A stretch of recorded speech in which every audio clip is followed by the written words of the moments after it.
Hello book lovers, and welcome back or welcome to NatCat's Bookish Cafe. Today I am here to start my first vlog for the Ancient Wonderthon's Readathon.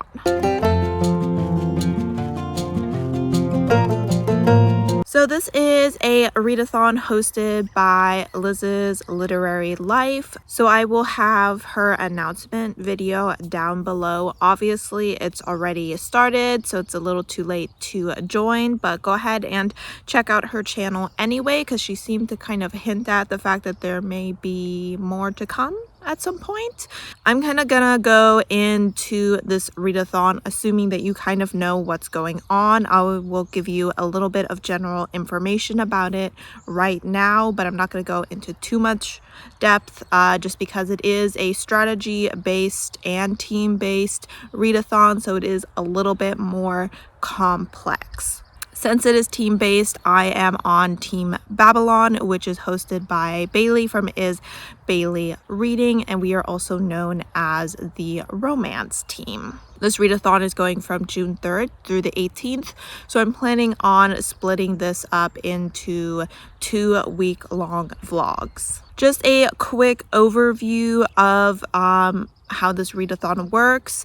As I mentioned, it is strategy based and team based. So there are 4 different teams. I don't know the name of all of them. All of them are named after certain wonders of the world, and I am Team Babylon, and pretty much you are trying to collect as many points as possible for your team to win.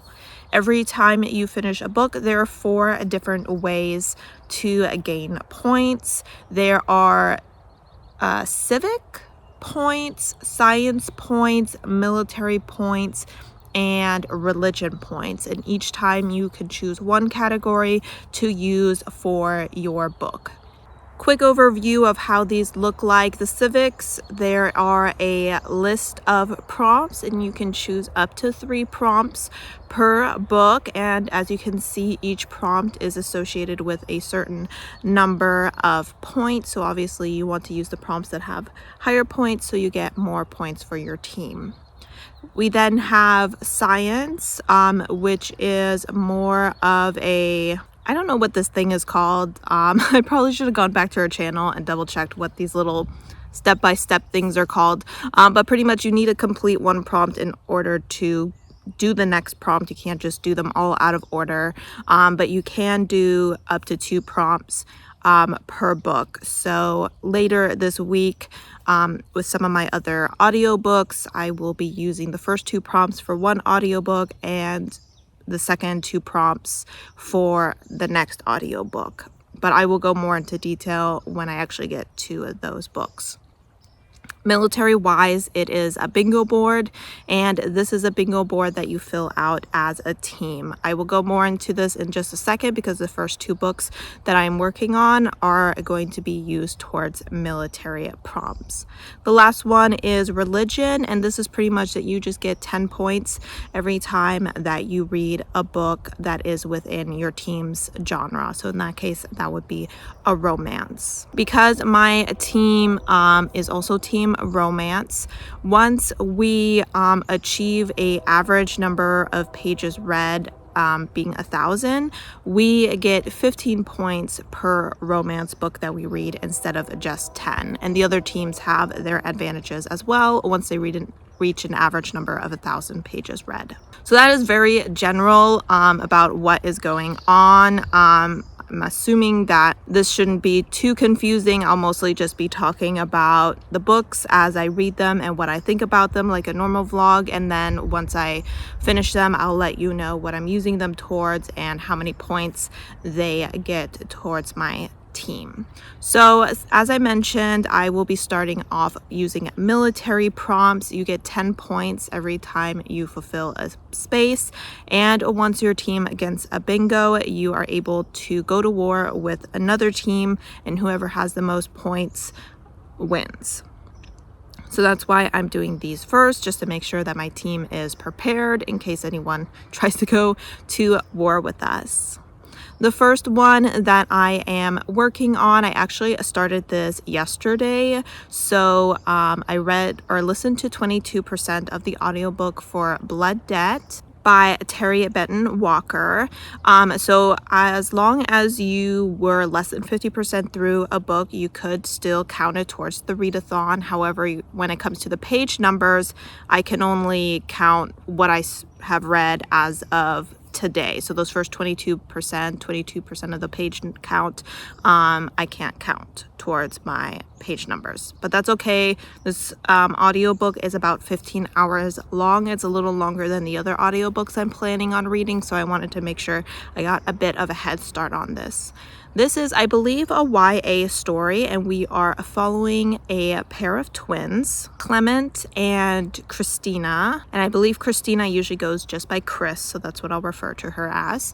And these two twins live in New Orleans, and they are the descendants of who used to be the kind of queen of New Orleans when it comes to magical users. However, their grandmother, I think it was their grandmother or great grandmother, was accused of killing a white woman, and she and her husband were killed by a white mob, and this family kind of fell from grace.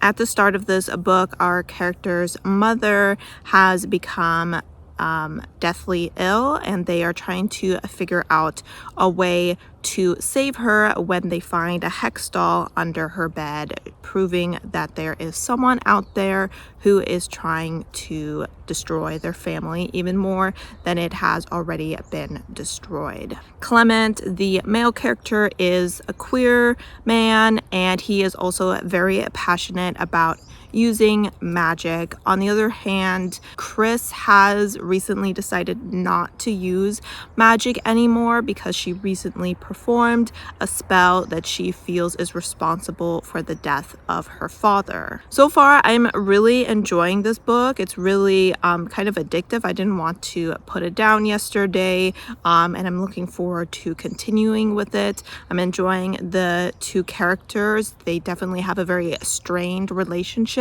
yet at the same time they are twins, they are siblings, and they have a great love for themselves, so their relationship is very complicated at this point, and I am enjoying that aspect of it. And as far as the plot goes, I would say at this point it's relatively predictable about what happened, but we're only 22% into the book, so I'm hoping that some unexpected and exciting things start happening as well. There definitely seems like there is going to be some battles between different factions of the magic users. The world does know about magic in this situation, and it is a very hot topic when it comes to political elections and whether or not there should be restraints on what kind of magic can be used and can't be used. And obviously, unfortunately, the magic more prominently used by the Black community is the magic that people are wanting to put more restrictions on. So far enjoying the story, and I don't know how much I'll get to it this weekend because I don't listen to audiobooks as much over the weekend. Luckily, at work, I am primarily working on a workload that allows me to listen to audiobooks for most of the day. So I will continue to do that and keep you updated. As far as my physical book, I did start it this morning. I read the first 2 chapters, first 14 pages, so I'm not very far into it. And that is The Hacienda by Isabella Canos. And I am using this also for a military prompt. I forgot to mention the military prompt that I'm using for Blood Debts is author of color. And for this one, I am using the prompt of a retelling since this story is inspired by Rebecca. In this book, we are following Beatrice, whose father was executed after the War of Independence in Mexico, and she is looking for a way to get her and her mother away from their controlling, possibly abusive family, and she does this by marrying Rodolfo, and he is a wealthy man who has offered to marry her and bring her to his hacienda. When she arrives there, she is very optimistic about finally having this home to herself that she has power over after for so many years living in a household where she was looked down upon, specifically because she is of darker skin than her other relatives.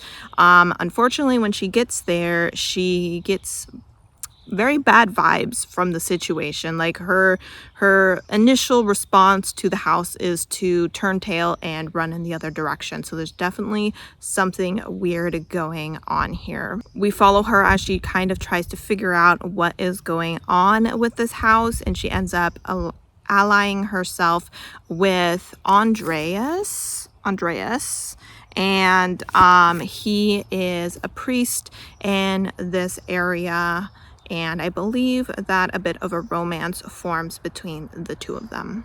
In the first chapter, we follow Andreas as he seems to be mourning the loss of someone he loves, and this chapter takes place 2 weeks after the arrival of Beatrice, and then once his chapter ends, we go 2 weeks into the past when she initially arrives, which makes me think that maybe he is mourning the loss of her, and that everything that's going to go down in this book is going to happen in the next 2 weeks, which means things are probably going to get pretty crazy pretty fast. I did flip through the book a little bit to see if we see from him multiple times or if that was a one-time thing. And it does seem like we'll get his point of view throughout the story, and usually it's used to explore the past. I'm assuming because her new husband has some sketchy rumors revolving around the death of his first wife, that through Andreas's point of view is kind of how we will learn more about that. And then with Beatrice, we will see what is going on in present day. So I am kind of looking forward to reading from those two timelines. The writing so far is incredible. Like that first chapter was it was poetry. It was so beautiful. So I'm definitely looking forward to getting this book read. So yeah, that is all I have to say for now. This weekend my sister is here today, so we'll probably end up doing some family activities, but she does tend to sleep in a little bit, so that may not be until the afternoon. I'll try to get some reading done this morning and keep you updated with my thoughts as we go along.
sliding doors. Just wanna know you more.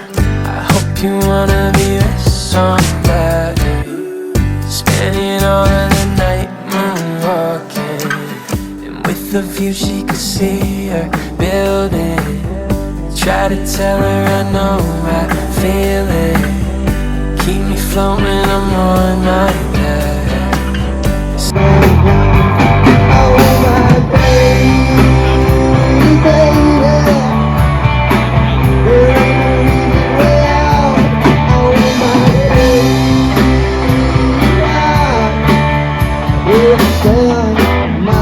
baby.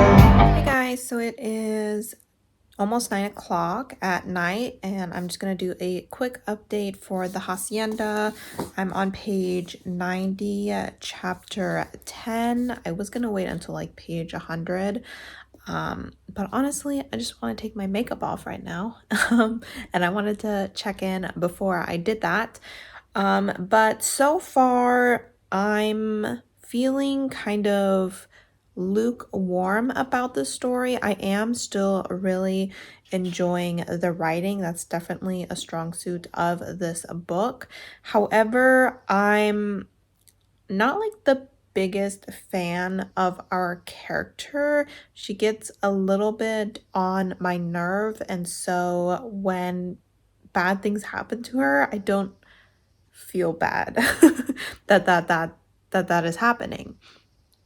Also, a lot of eerie stuff is happening. There's voices, children laughing. There's visions that she is seeing, and later it's coming out that the didn't actually happen, so she's not really sure what's real and what's not real.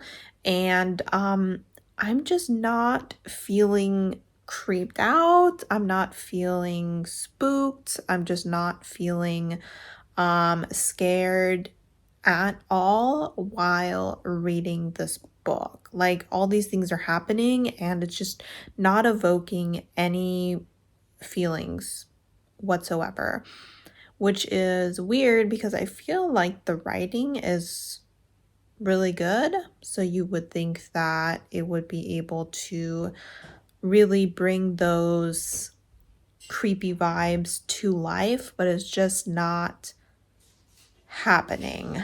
At this point in the book, she has requested that the priest perform an exorcism on the house.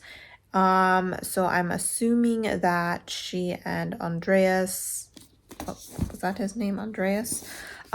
Start interacting a bit more now that he has come to the house with his mentor or whatever. I do kind of wonder if the audiobook would kind of bring the creepy vibes to life a bit more, because I do know a lot of people really like the audiobooks, and if there's like sound effects along with it, I definitely can see how that can amplify the eerie vibes. But for now, unfortunately, I'm, like I said, sitting at kind of like a 3-star, 3.5, but we're, like I said, less than 100 pages in, so it can definitely go up from here. And I will check in with you guys probably sometime tomorrow.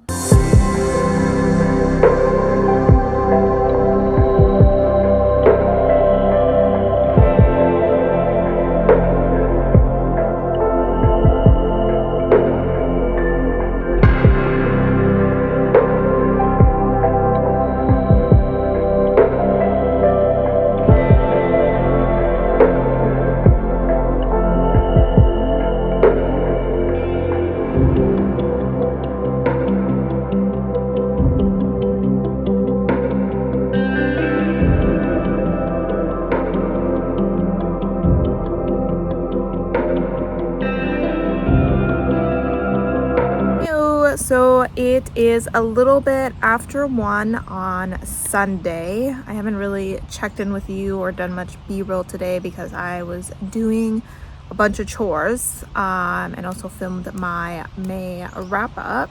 But I am now about to sit down to do about an hour of reading before I do some more chores that I haven't gotten to yet. But while I was doing chores, I have been listening to Blood Debt, so I'm at around 45% now, and I just want to update you on my thoughts of this audiobook. I am enjoying it. I feel like right now it's sitting kind of at a 3.5 star rating. I would say that if you're someone who enjoys messy relationships and lots of drama and lots of players and possibly a bunch of different plot lines, this is a good book for you. It's a little bit overwhelming for me personally, especially since I'm reading it as an audiobook, that I sometimes get confused about who is who and who's mad at who and who's, got drama with who and history with who. It is a lot. We have drama between siblings, between cousins, between exes and ex-friends, and with aunts and nephews, and everybody has got drama with everyone. And this family seems to have so many secrets. Like, everybody has their own secret and no one's talking and everyone's being really vague, and it's just very frustrating as a reader and very frustrating for our two main characters, Chris and Clement. I'm forgetting his name now. Because obviously they're trying to figure out why someone might be trying to hurt their family, and their family is like, you don't need to worry about that. Like, you don't need to know any of that. And I was like, yeah, they do, because someone tried to kill their mom. So I feel like they do need to know all this stuff so that they can defend themselves and their family. So it's just a little bit frustrating, but at the same time, drama is addictive and we love to see it even if we don't know what's going on. So I probably will listen to a little bit more of that today. Definitely not going to finish it. I'm optimistic about finishing it tomorrow since I'll be able to listen to it at work. And I will probably just update you on that once I complete it. So I'm going to do some reading now and then some more chores, and I'll probably check in with you later tonight to give you some thoughts on the Hacienda.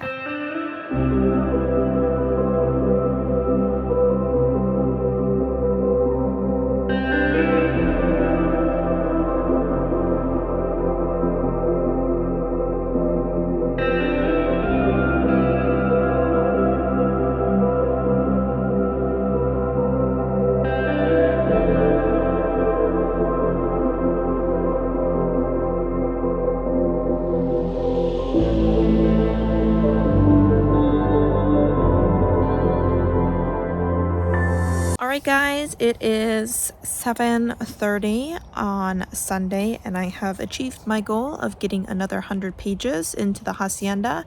I am on page 209, chapter 20. So I thought I'd do a quick update. I am enjoying the story more, so that is the good news. It's definitely getting more intense, and I am feeling the danger a bit more than I was in the beginning. I really enjoy Andreas's point of view, or even the fact that he is in the story. I think having a witch as a character has really thickened the plot and made the story more interesting overall.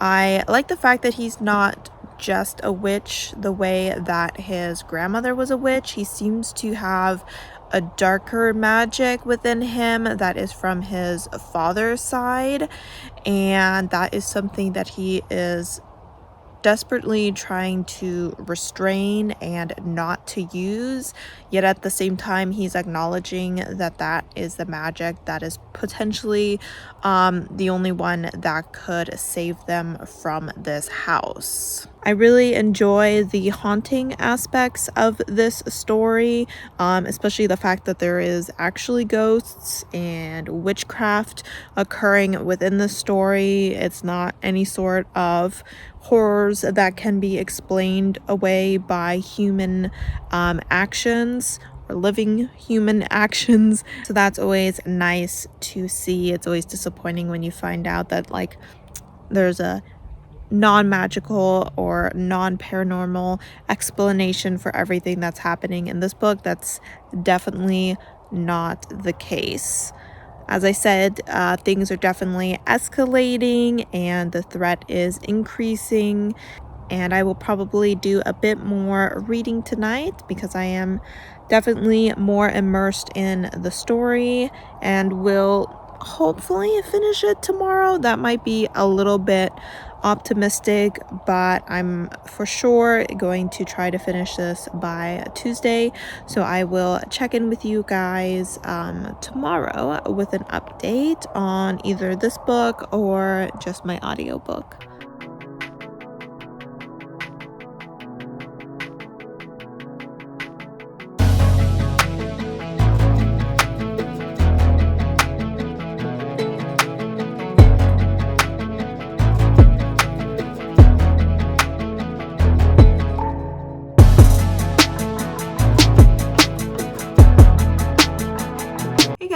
So it is a little bit before 3 and I just finished my audiobook, Blood Debts, and I think I'm going to give this a solid 4 stars. I really enjoyed the second half or so. I did struggle a little bit with it in the beginning just because I felt like there was too much going on, but in the end the author started focusing more on major plot points, yet at the same time still kept the drama really high, and so I was still really invested in the story and the actions of our characters.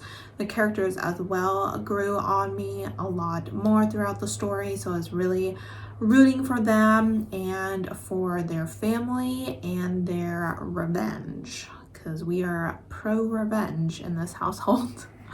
So I did not know that this was part of a series, but it is, and now I'm bummed because I really want to read the next book, but I'm pretty sure that this book just recently came out this year, so that's not gonna happen for a while. But the author definitely dropped some very intriguing morsels about what is going to be going on in book 2. So book 2 is probably going to be even more intense than book 1. So definitely suggest checking out this book. While I think it takes the author a little while to get their footing in the story, by the end it's a really fun and interesting read. So very glad I once again am using this book for a military prompt, POC author, so I will have to go ahead and submit that probably when I go on my break in just a few minutes. That'll get me 10 points. I still need to calculate how many pages I can count because I technically started this book before the readathon started, so I can't count the first 22% of the book towards this readathon. So I'll figure that out and then go ahead and upload it. As far as the hacienda goes, I'm really confident that I'll finish this today. I think I have like 40, a little under 48 pages to go. I am planning on going to the gym today, but I think my mom is having friends over, so I should be able to just read once I get home, and I will go ahead and update you on my thoughts on this. I'm thinking as far as my next audiobook goes, I'm not going to be starting it until tomorrow since I'm moving over to another workload for the last 2 hours of my workday where I don't listen to audiobooks. So I will go ahead and check in with you tomorrow once I start that audiobook and maybe get a little way into it so I can let you know my initial thoughts as well. All right, guys, so it is a little bit before 8:30 on Monday, and I have just finished the Hacienda. So this is another book that I'm using for the military prompt, so that's another 10 points. And this one is being used for retelling since it's based off of Rebecca. So as of today, I have a total of 20 points for my team. As far as page count goes, I have a total of 662 pages. I'm trying to get over 1,000 in hopes of helping my team get over the average number of pages for the entirety of the team being 1,000. I'm hoping to potentially accomplish that in the next day or two, depending on how long my next two audiobooks are. But as far as this book goes, I think I have to give it a 3.5. It's a relatively high 3.5, but it's not up there at a 4-star. I will say that the ending of it is 4-star material, but for the majority of this book, I felt not overly strong about this book. I wasn't loving it. I wasn't hating it. I was enjoying some parts a lot and was a little bit bored with other parts. I'm definitely glad that I read it, but it's definitely not a new all-time favorite. I definitely did enjoy Andreas's parts a lot more, just because him being a witch and having a lot more history with this house, its people, and the land around it just made him a bit of a more interesting character in my opinion. But Beatrice obviously grew on me a lot throughout this book as well.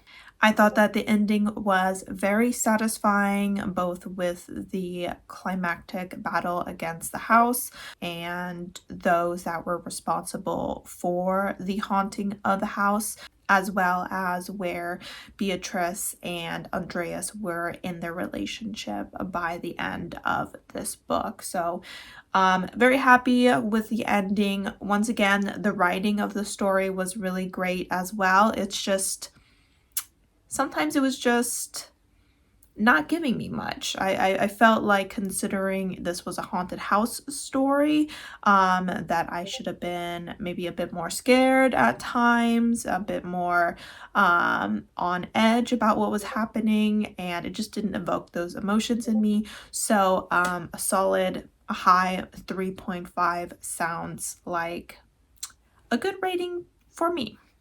I do not know which physical book I'm going to start yet. Since it's 8:30, I don't think I'm going to start another book today. I want to do some editing for a video that I need to post on Friday.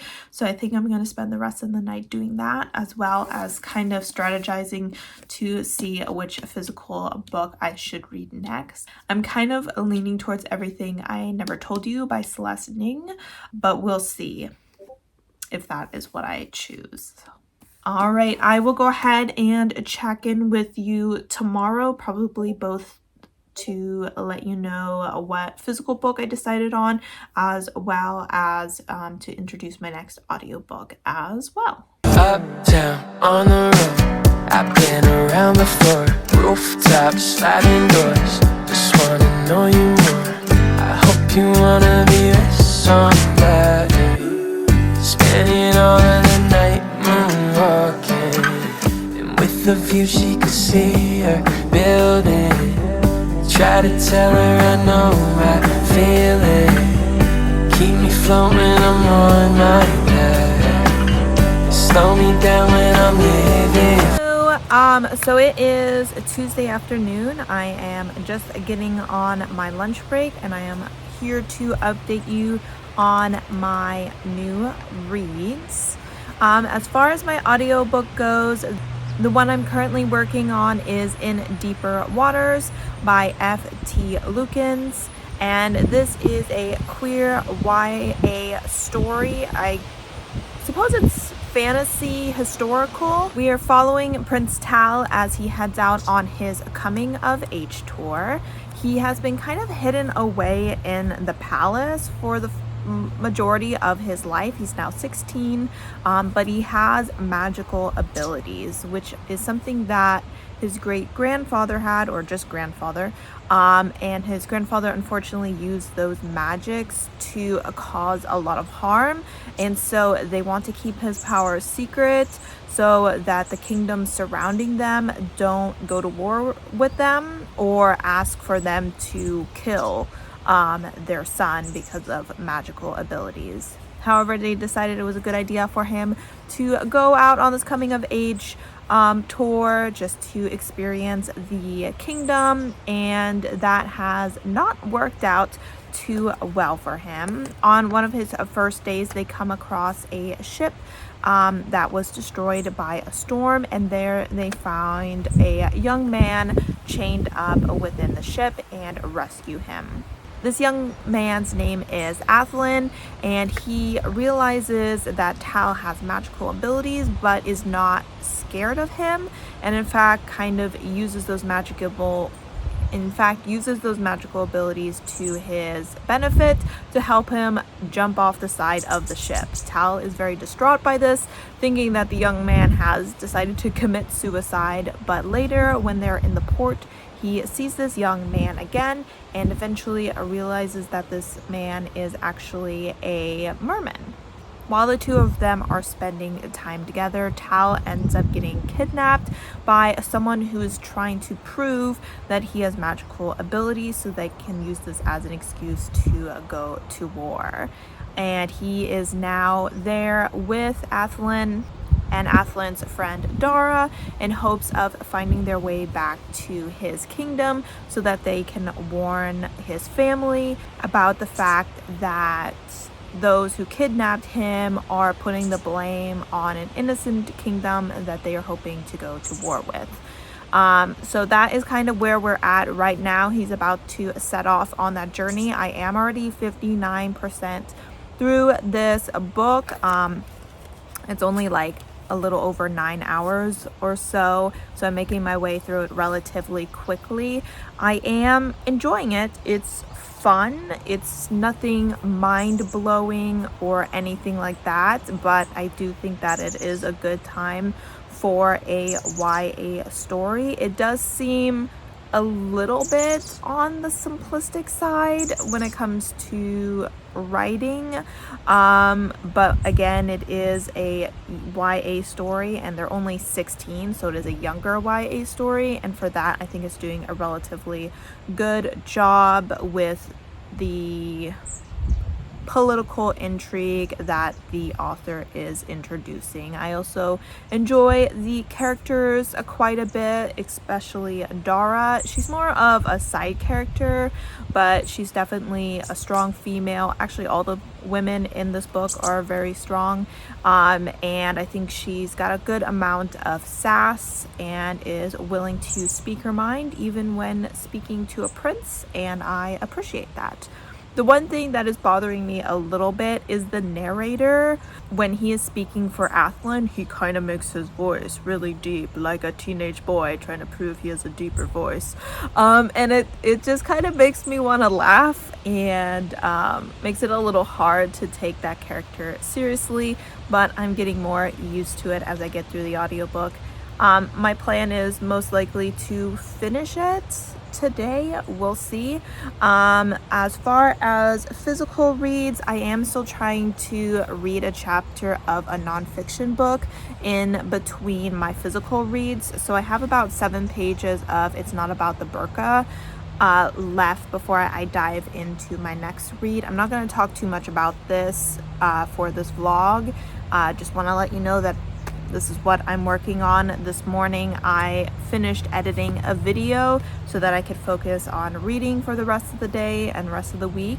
And once I finish that nonfiction portion, I'm going to dive into my next book, which is Capturing the Devil by Carrie Maniscalco. This is a young adult historical mystery story.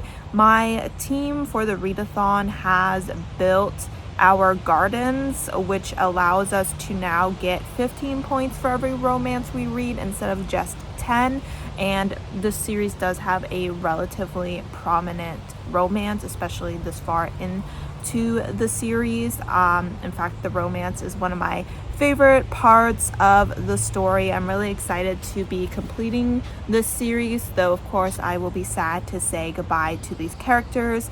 We are following Audrey Rose and Thomas Creswell, and both of them are looking to become forensic scientists and are apprentices under her uncle. And throughout the series we have just been following them as they solve murders that are inspired by famous killers throughout history. The first one was Jack the Ripper, then we had Dracula. In the last book we had Houdini, and obviously in this one we are following someone who is referred to as the devil.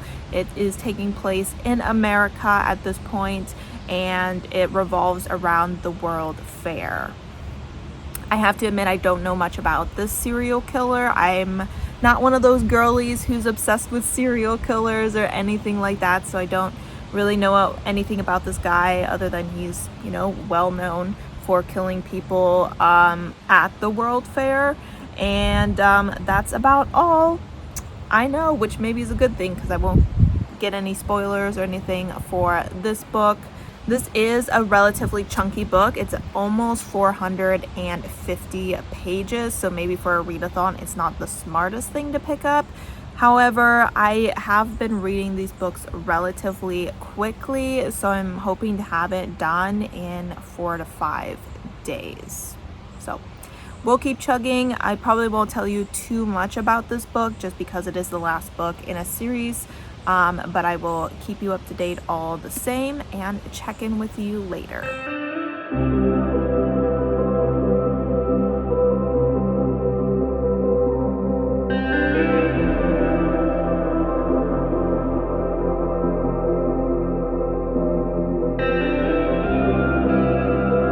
Alright, so you guys are kind of far away, but I want to make sure that you know that I'm wearing clothes. But it is about 20 minutes before the end of my workday, and I just finished my audiobooks, so perfect timing on that. I am going to give this 3.5 stars. I had a lot of fun with this. It made me happy. It was pretty lighthearted. It did definitely have some very convenient plot development throughout it. You go to a random inn in the night and the bad guys are there discussing their plans, kind of situations, but I just enjoyed it for what it was. It was a fun time, a sweet time. I really thought the romance was really cute, and I absolutely loved Tao's family. They were just a ton of fun, and it was just a fun group, and it just brought a smile to my face. So 3.5 stars. I'll definitely check out some more of this author's work. This one, I was going to use it for my science prompts, but it seems that my team really wants to focus on military prompts. So I think I'm going to take a look and see what I use it for. So I'm not going to say yet what I'm using it for. I will go ahead and update you later today once I decide. Once I get off work, I need to drop off my car at the repair shop. I have the day to myself once I get home because my mom is going out with friends. I think I mentioned yesterday that she was gonna have friends over, but they decided not to do that, so they're meeting tonight. So it'll just be me and my book, and I will continue to make progress on that. I think at this point I've only read like the first 2 chapters, but as always, I'm still really enjoying it. It's already made me laugh a few times. I just really love the characters and am super happy to be back in that world.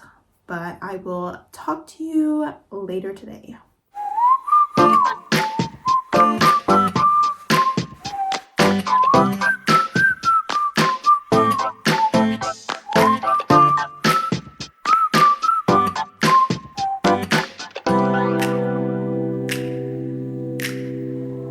Falling to pieces in my room.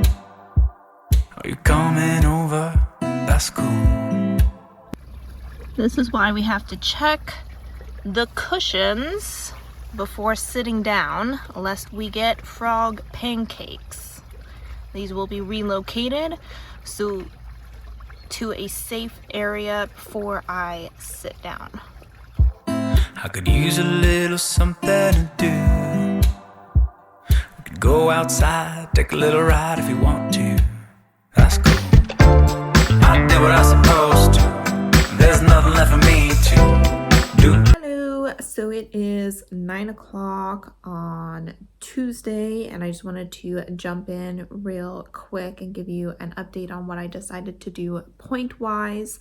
I did decide to scrap using the science prompts for this readathon, and we'll be primarily focusing only on military and romance books. I'm sorry if you hear Loki yelling. He wants to go outside, but it is his bedtime, and we do not want him being eaten by coyotes. This guy didn't come in until 5 a.m. 5 a.m. was out all night. So yeah, I locked him in at 8, and he's not happy about that, but too bad. Anyway, for In Deeper Waters, I think is what the book I was reading was called. I decided to use that towards a romance prompt, since we get 15 points for that. And then the audiobook that I will be starting tomorrow, I will be using as romance as well.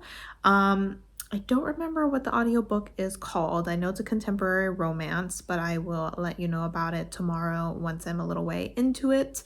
As far as Capturing the Devil, I'm on page 70. I'm gonna do a little bit more reading. It would be nice if I got to page 100, but that might not happen because I don't want to stay up too late or anything like that.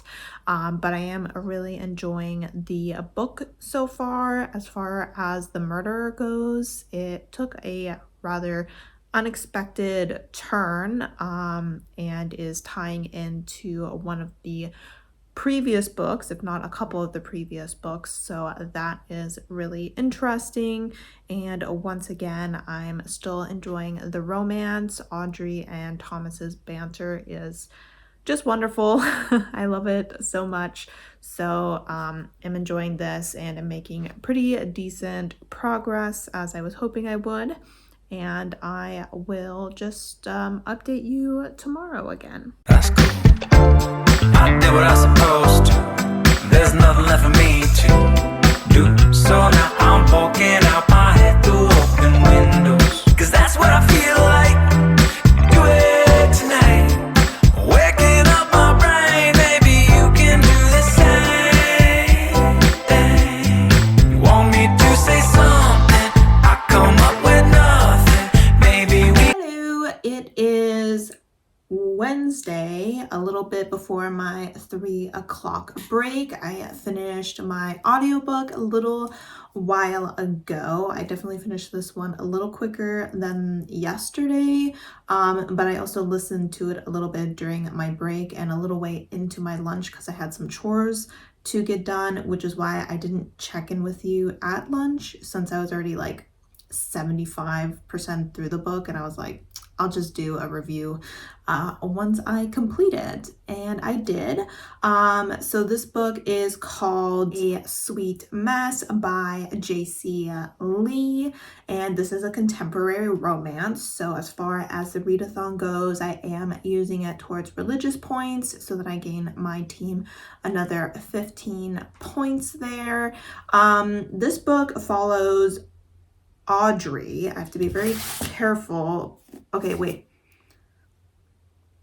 Okay, so this book follows Aubrey. The other book I'm reading follows Audrey. So if I get those mixed up while I'm talking about this, I apologize. So Aubrey in this book owns a bakery in a small town, and one day she realizes that one of her bun cakes was switched out for a custom order, which was made by like a 6-year-old girl. So it has like a really weird filling, and she doesn't really think much about it until there is kind of this scathing review that kind of ruins her business a little bit. And this review is written by Landon, and he is a really well-known and respected food critic. He had a flat tire situation and ended up in the small town by accident and went into the bakery and ended up with this weird concoction of a bun cake, almost choking on a gummy worm because he wasn't expecting it. And so he ends up writing this review, and later once he figures out that he wasn't supposed to eat that bun cake, and that's not the kind of bun cakes that they serve. He wants to make it better, but he and Aubrey actually had a one-night stand, so he's worried that if it gets out that they had a sexual relationship, and then he went back on his review, that he and Aubrey would lose credibility.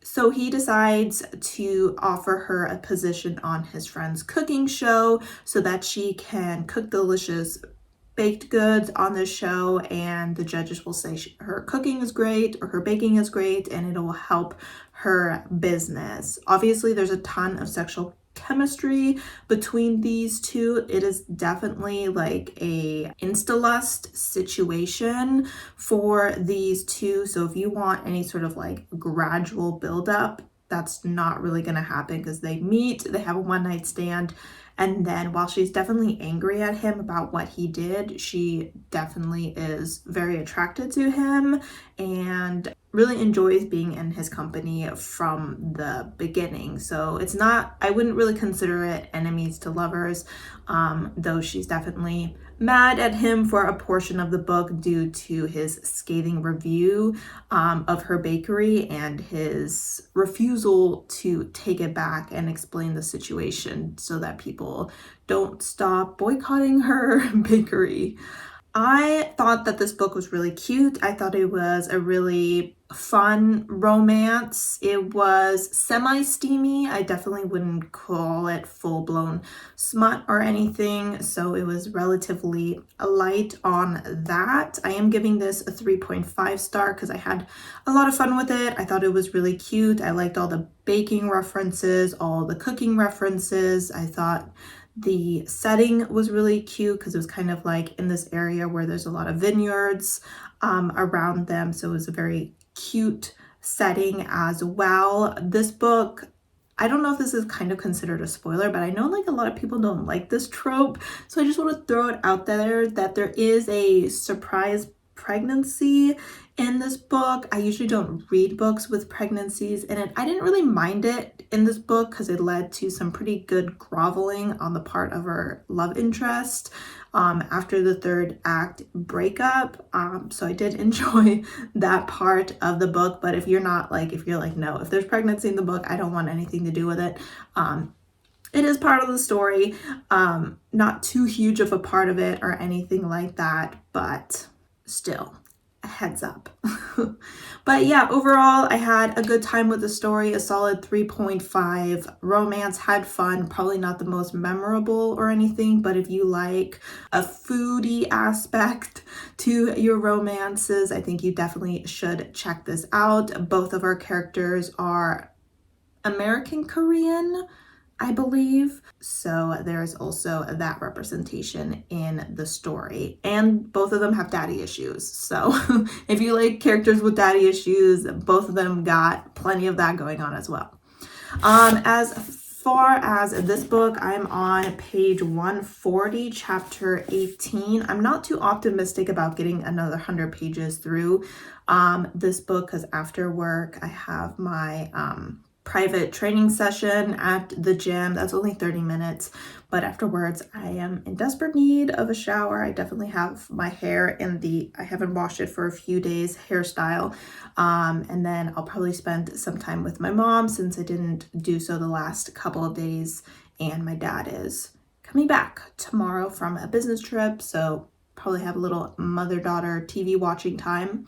But I am still really enjoying this book. I will say at this point, the book has been very focused on Audrey and Thomas's relationship and their romance. The murder has kind of been in the backdrop, and I don't mind that too much just because I really do enjoy their relationship, but I am very intrigued by the murderer at this point in the story as well. So I'm definitely looking forward to that becoming a more prominent part of the story. But otherwise, still having a great time, and will continue to keep you abreast about my thoughts and progress. As far as my next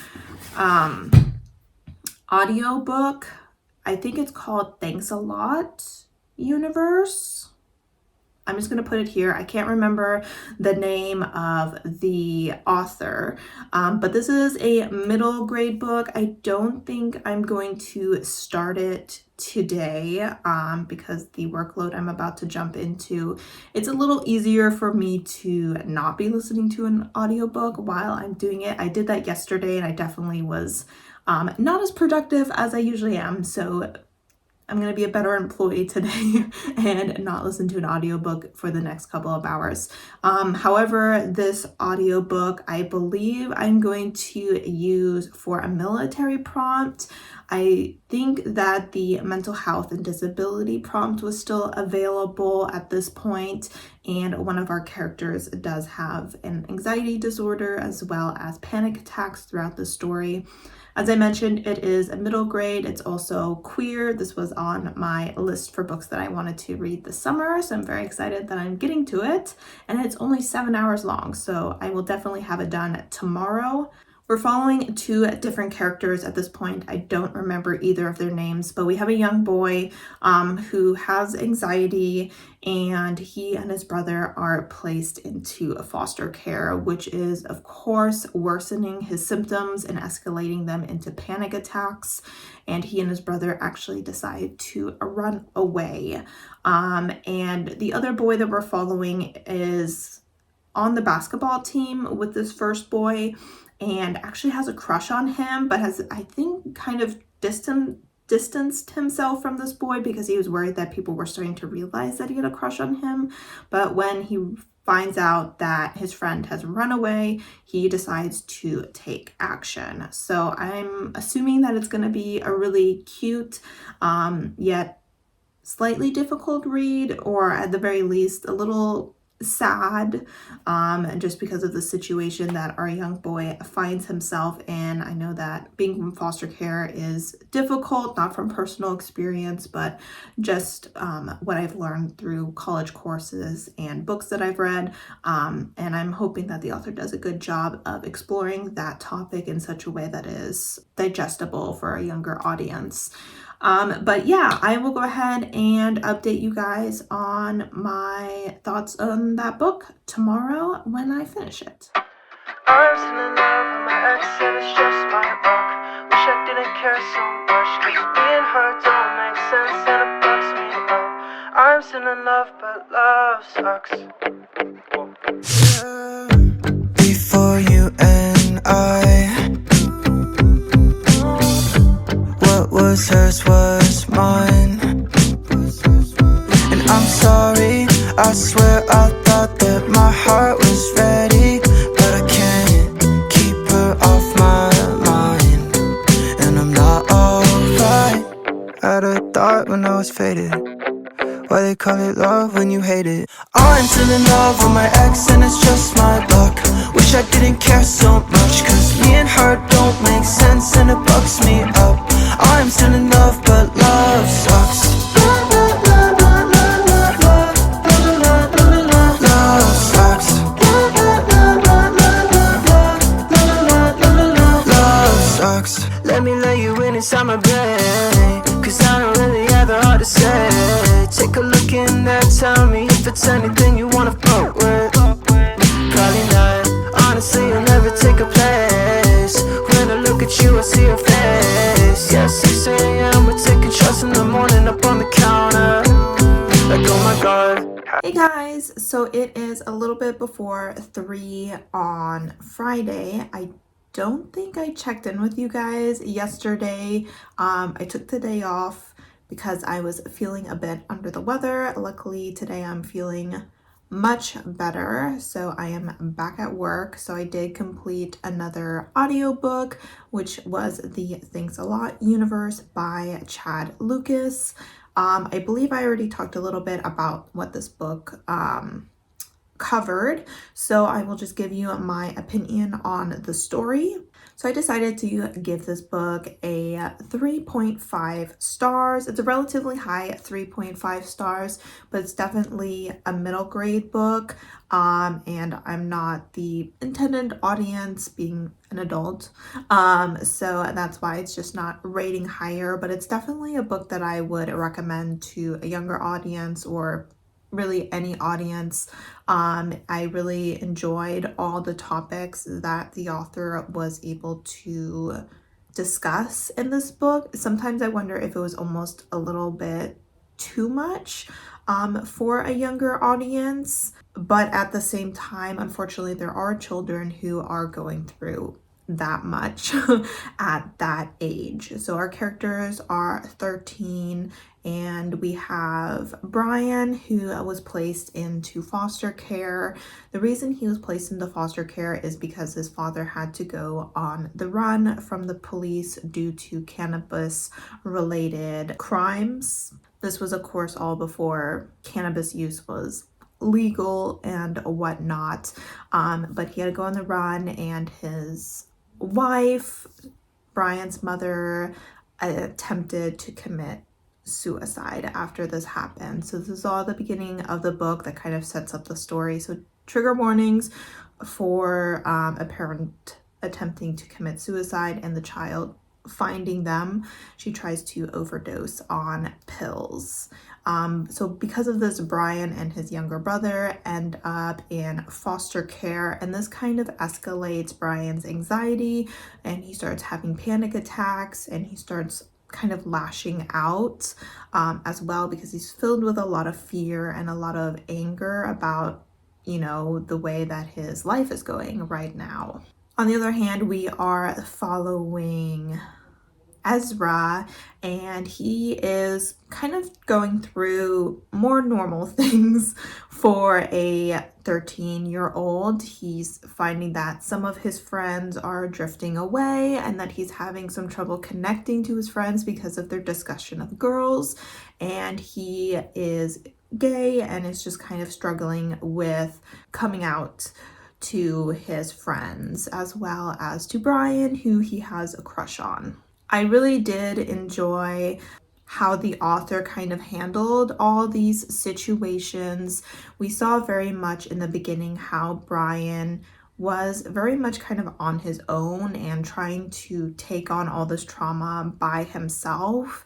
And that was causing a lot of issues for him and causing him to kind of distance himself from any sort of emotions and causing him to lash out. But once he found a support system, both in the form of friends as well as in a teacher, we saw a lot of improvement in his abilities to handle these situations. And I think the author did a good job of just kind of showing how important those support systems are in times of dramatic change, as well as times that would be considered major traumatic events for a child. The author in no way tried to tell the audience that everything is going to be fine, you know, once the story ends, it's going to be happily ever after. It was very much a situation of, you know, yes, things have changed and they're never going to go back to the way that they were before. And, you know, your mother and you are going to continue to suffer with mental health issues, but there are steps that you can take to improve, and you have these friends now that are able to support you when things get difficult. So I really like the friendship aspects of this story, and overall really enjoyed Ezra and Brian's friendship as well as their individual character development throughout the story. So those are my thoughts on that book. As far as my physical book, I'm relatively close to finishing it. I can't remember now what page I'm on. Definitely less than 100 pages, so I'm semi-optimistic that I'll be able to finish it today, which I do want to do since I am hoping to cut off this vlog today and then go ahead and start the week 2 vlog, which will go through this Saturday through next Sunday. So I will check in with you later tonight whether or not I finish the book to go ahead and wrap up this vlog. All right, guys, it is a little bit before 8 o'clock here on Friday, and I have finished Capturing the Devil by Carrie Maniscalco. So I am here to wrap up this vlog. So this book I did use towards religion, which was another 15 points, and I will give you a quick summary of this week's readathon progress after I give my review for this book. So this was the last book in a series, so super glad to have that completed. It always feels great to complete a series. This one I am giving a solid 4 stars. I'm not going to go too into detail, one, because it's a continuation of a series and a completion at that, so obviously don't want to give any spoilers or anything like that. But things that I really enjoyed about this book: the romance. I really love the romance between Audrey and Thomas, and that definitely didn't change in this book. They were facing some hurdles in the story, but as always, they overcame them because they are soulmates. Things I didn't really like: I didn't love the mystery as much as I did in other books. I may have mentioned in a previous update that this book was focusing a lot more on the romance aspect. So I felt like the mystery part was kind of put on the back burner a little bit, and then everything happened relatively quickly. Yet at the same time, when they were facing the villain, I felt like the whole monologue portion of the villain being like, "Mohaha, here I am with my evil plan and my evil deeds and whatnot." I was like, yeah, okay, blah blah blah. It just seemed to be going on a little bit too long. There's just too much talking happening and I wanted more action. So I was left a little bit disappointed with that aspect of the story, which is why I only gave it 4 stars. But at the end of the day, I'm very satisfied with the ending of this series and will definitely be checking out more work by this author. All right, so I'm gonna put up a big graphic here to show you guys my stats for this week. So as you can see, I listed here all 6 books that I read in the order in which I read them. Blood Debts, In Deeper Waters, A Sweet Mess, and Thanks a Lot Universe were books that I listened to as audiobooks, and The Hacienda and Capturing the Devil were the 2 that I read physically. So I read a total of 6 books. Page count wise, I came to 2,020 pages, which if you look at like my at my monthly page count seems like a lot, but usually I don't convert my audiobook hours into pages, but just for this readathon I'm doing that. As far as points earned, so far I've earned 75 points for my team. 45 points went towards religion. I used In Deeper Waters, A Sweet Mess, and Capturing the Devil for that. And 30 points went towards military, which was Blood Debts, The Hacienda, and Thanks a Lot Universe. So not too shabby, I think. I'm hoping next week goes even better. I did put some graphic novels on hold, and I know 2 of them are already available, but I'm hoping more of them become available before I go and pick those up. I also don't have my car right now because it's in the shop until either Tuesday or Wednesday, which is a little bit annoying, but it is what it is. And I will continue to try to get through as many audiobooks as possible. As far as books, physical books, my TBR, for my TBR game, I have Everything I Never Told You, as well as Aristotle and Dante Dive into the Waters of the Universe. I think in the next vlog, I will be starting with Everything I Never Told You by Celeste Ning. Now, I don't know what I'm going to use that towards. It's got to be something on the military board because it's not a romance. But Aristotle and Dante is over 500 pages. So I don't even know if I want to read that during this readathon because it's very long. So yeah, we'll see what happens next week.